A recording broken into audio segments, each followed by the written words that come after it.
سننے والوں کو شاید یہ لگتا ہو بروکن ہوم سے مراد صرف ڈیورس یا جدائی ہے. اس میں دو اور چیزیں شامل ہوتی ہیں. ایک ہوتی ہے جذباتی طور پر دوری، یہ بھی بروکن ہوم چائلڈ ہوتے ہیں. چوتھی ہوتی ہے وہ گھر جس میں کلب یا کنیکٹڈنس نہیں ہوتی، یہ بھی بروکن ہوم چائلڈ ہوتے ہیں.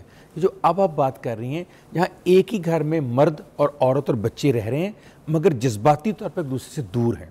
اب جب بچہ دیکھتا ہے کہ میری ماں کو تشدد کیا جا رہا ہے تو بچے سے پیار کیا جا رہا ہے، تو بچہ یہاں اپنے باپ یا ماں سے نہ نفرت کرے گا نہ پیار کرے گا، لیکن اس کے جسم اور روح کے اوپر وہ زخم لگیں گے.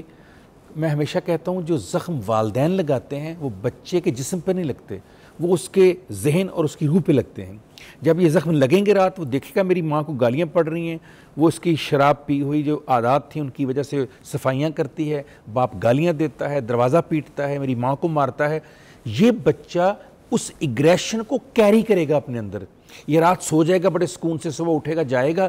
جب جائے گا اور اس کو کوئی ایسی کیفیت آئے گی جہاں اس کی اتھارٹی کو للکارا جائے گا، تو وہاں یہ ماں نہیں بنے گا مظلوم، وہاں یہ ظالم بنے گا، کیونکہ اس نے رات دیکھا کہ جو طاقت میں ہوتا ہے، ڈومینیشن میں ہوتا ہے، وہ دوسرے کو مارتا ہے، گالی دیتا ہے. اب جو ہی یہ کردار اپنائے گا، دیکھیں نا، ہونا تو یہ بھی تو چاہیے نا فضا کہ وہ اگلے دن ماں کی طرح یہ محسوس کرے کہ میں مظلوم ہوں، مجھ پہ زیادتی ہوئی. نہیں، وہ یہ نہیں فیل کر رہا، وہ اس کے برعکس ظالم کے ساتھ آئیڈینٹیفیکیشن کر رہا ہے، اور وہ بچوں کو مارنا شروع کر دیتا ہے، بچیوں کو مارنا شروع کر دیتا ہے، ٹیچر کے خلاف باتیں کرنی شروع کر دیتا ہے، گینگ بنا لیتا ہے، گروپ بنا لیتا ہے.